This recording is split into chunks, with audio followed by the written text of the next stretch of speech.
तो उधर एनडीए की राष्ट्रपति पद की उम्मीदवार द्रौपदी मुर्मू के समर्थन में विपक्ष के नेता आ रहे हैं। इसी को लेकर हमारे संवाददाता रामानुज भट्ट ने डिप्टी सीएम केशव प्रसाद मौर्य से खास बातचीत की। इस दौरान उन्होंने कहा कि उनको भविष्य की राजनीति से जोड़कर नहीं देखना चाहिए। विपक्ष को जब कोई राजनीतिक मुद्दा नहीं मिलता तो विकास कार्यों का ही विरोध करते हैं।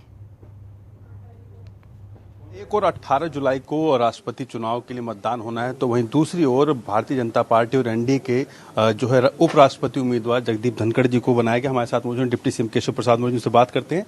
सर, पहले आदिवासी और अब जाट समाज, आखिर क्या कॉम्बिनेशन होता है? उसको इस दृष्टि से देखने की आवश्यकता नहीं है। एक तरह से अगर आदरणीय द्रौपदी मुर्मू जी की बात करें तो वह सार्वजनिक जीवन में पार्षद के रूप में प्रवेश किया था और राज्यपाल के पद में रह करके झारखंड की सेवा करने का काम किया था और आज भारतीय जनता पार्टी गठबंधन की ओर से वह राष्ट्रपति पद की प्रत्याशी हैं और पूरा देश स्वागत कर रहा है।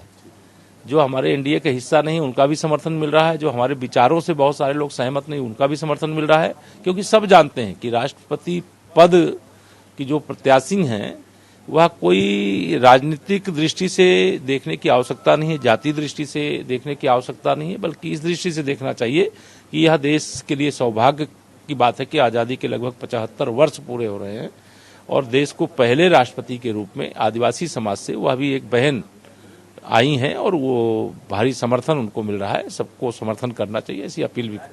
और जगदीप धनखड़ जी की अगर बात की जाए तो जिस तरीके बंगाल के वो गवर्नर, उसके बाद अब उपराष्ट्रपति, नहीं, बहुत बहुत बधाई देता हूं और अपने राष्ट्रीय नेतृत्व के निर्णय की बहुत हृदय से सराहना करता हूं और आदरणीय जगदीप धनखड़ जी भी विधायक के रूप में, एक अधिवक्ता के रूप में समाज की बहुत सेवा की है, महिला सशक्तिकरण के लिए काम किया है और वह भी एक किसान के घर में जन्म लिए हैं।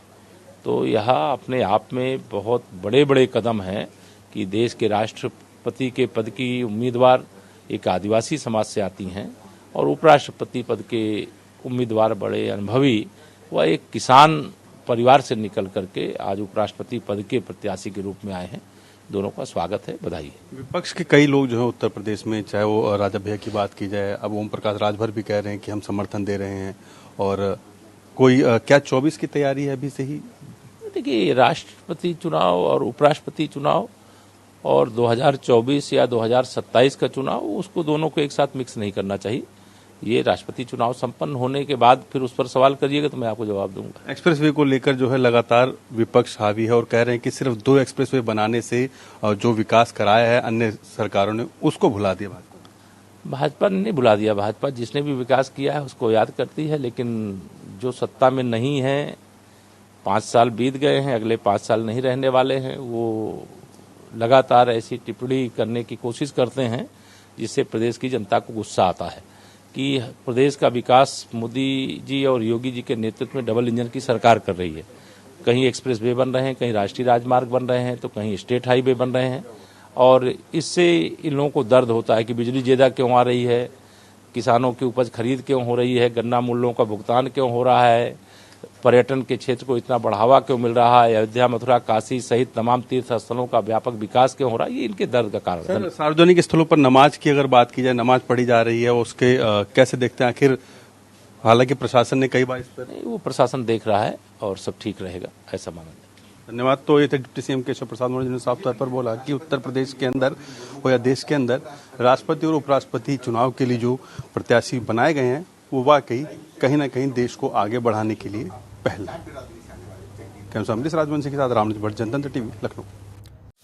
खबरों के निष्पक्ष विश्लेषण के लिए सब्सक्राइब करें Jantantra TV and press the bell icon. Never miss any update.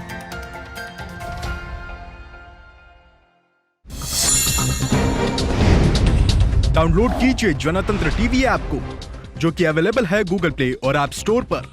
अधिक जानकारी के लिए अभी डाउनलोड करें।